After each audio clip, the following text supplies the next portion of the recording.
एक था लालचंद और एक था डालचंद। दोनों आपस में भाई थे।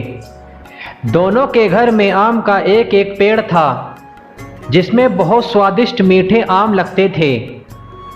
लालचंद एक बुद्धिमान और समझदार व्यक्ति था। वह सबकी सहायता करता रहता था और उसे सहायता करना बहुत अच्छा लगता था। अपने पेड़ के आम वह पड़ोसियों के साथ बांटकर खाता रहता था। और डालचंद बहुत स्वार्थी और लालची था। एक बार लालचंद ने एक साधु की बहुत सेवा की। साधु ने खुश होकर उसे मंत्र दिया। साधु बोला, लालचंद, अगर कोई भी व्यक्ति इस मंत्र को आम के पेड़ के नीचे खड़ा होकर मन में दोहराए तो पेड़ पर तुरंत बड़े बड़े और मीठे आम उग जाते हैं। यह मंत्र बड़ा ही अच्छा और लाभदायक मंत्र है। मंत्र लेकर लालचंद ने साधु बाबा को धन्यवाद दिया। धन्यवाद बाबा, मैं बहुत ही खुश हूँ कि आपने मुझे यह मंत्र दिया। और वह प्रणाम करके वहां से चला गया और अपने घर आ गया।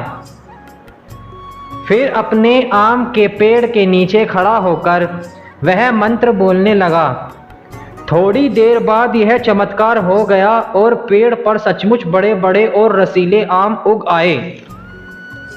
लालचंद ने आम तोड़े और जाकर कुछ आम पड़ोसियों में बांट दिए और कुछ अपने खाने के लिए रख लिए। वह अक्सर ऐसा ही करता और गरीबों को वह ज़्यादा मात्रा में आम दे देता। सब उसको आशीर्वाद देते थे। डालचंद को इस मंत्र के बारे में किसी तरह पता चल गया।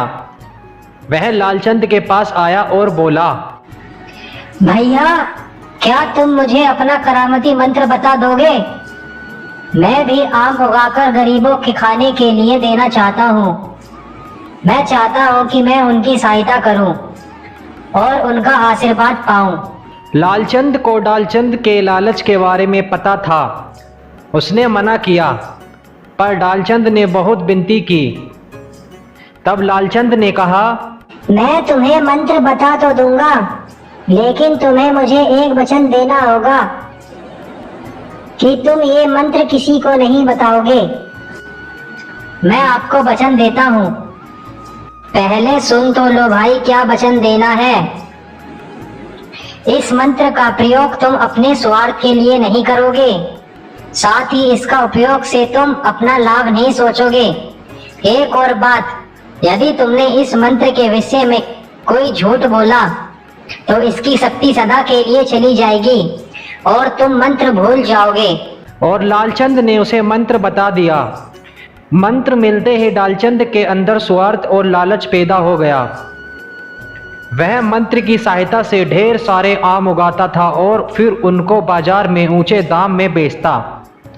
इस तरह उसने काफी रुपए कमा लिए। इस करामती मंत्र के बारे में राजा को पता चला। उन्होंने डालचंद को दरबार में बुलाया और बोले, तुमने यह मंत्र कहाँ से सीखा? डालचंद को राजा से अपनी प्रशंसा सुनने की इच्छा हुई। इस लालच में वह लालचंद को दिए हुए सब वचन भूल गया। वह बोला, महाराज, मैंने बरसों तक अध्ययन करके यह मंत्र खोजा और यह मेरी अपनी मेहनत का परिणाम है। महाराज बहुत प्रसन्न हुए और बोले, हम चाहते हैं कि तुम हमारे सामने इस मंत्र का प्रयोग करके बताओ। डालचंद बहुत खुश था कि स्वयं महाराज उससे कुछ कहना चाहते हैं।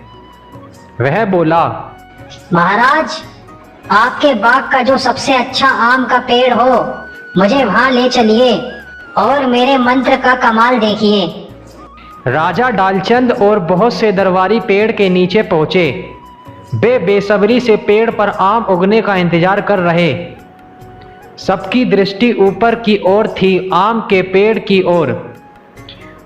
डालचंद ने आंखें बंद करके मंत्र पढ़ना चालू कर दिया, पर वह मंत्र भूल गया था। उसने फिर मंत्र पढ़ना चाहा, लेकिन उसे याद ही नहीं आया। बार बार प्रयास करने पर भी जब कुछ नहीं हुआ तो महाराज क्रोधित हो गए। डालचंद को तब याद आया कि उसने महाराज से झूठ बोला था, इसलिए मंत्र की शक्ति चली गई। उसे बहुत पछतावा हुआ, लेकिन अब कुछ नहीं हो सकता था। आखिर उसने महाराज से क्षमा मांगी। महाराज ने क्रोधित होकर कहा, तुमने हमें मूर्ख बनाने का प्रयास किया है, हमारा समय बर्बाद किया, इसका दंड तुम्हें अवश्य मिलेगा। अपने लालच के कारण डालचंद को भारी दंड झेलना पड़ा। साथ ही वह मंत्र की शक्ति को भी सदा के लिए गवा बैठा। तो ऐसा होता है लालच का फल। इसलिए हमें कभी लालच नहीं करना चाहिए।